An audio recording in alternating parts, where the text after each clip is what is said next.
Hello guys, welcome back to my channel. ఇవాళ summer special khoa lassi ఎలా చేయాలో చూపిస్తాను. ఇప్పుడు తోడేసి పెట్టుకున్న పెరుగుని తీసుకుంటున్నాను గైస్. లేదు అంటే మీకు షాప్స్లో కూడా దొరుకుతుంది. తోడేసిన పెరుగు అయితే ఇంకా బాగుంటుంది టేస్ట్. నేను ఒక 3 కప్స్ తీసుకున్నాను పెరుగు. ఇందులో కోవాని యాడ్ చేసుకోవాలి గైస్.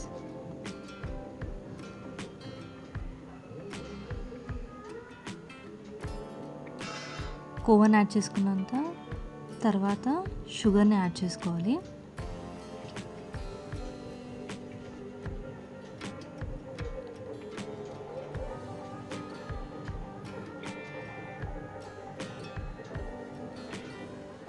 షుగర్ యాడ్ చేసేసుకొని మిక్సీలో గ్రైండ్ చేసుకోవాలి.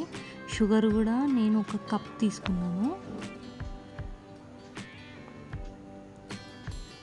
ఇలా మొత్తం మిక్సీ అయిపోయిన తర్వాత గ్లాస్లోకి సర్వ్ చేసుకోవాలి గైస్. ఇది చాలా ఈజీ, మీరు కూడా డెఫినెట్గా ట్రై చేయండి. సమ్మర్లో అయితే చాలా చాలా special. Me khoa near by షాప్స్లో కూడా అవైలబుల్గా ఉంటుంది. ఇలా వేసుకున్న తర్వాత అందులోనే కోవా యాడ్ చేసేసి దీనిపైన మలైని యాడ్ చేసుకోవాలి. చూసారా ఎంత ఈజీ అండ్ సింపుల్.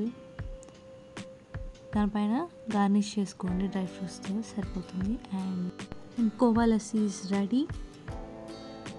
మీరు కూడా డెఫినెట్గా ట్రై చేయండి guys. Do like, share and subscribe to my channel guys. Bye bye. Thank you for watching this video.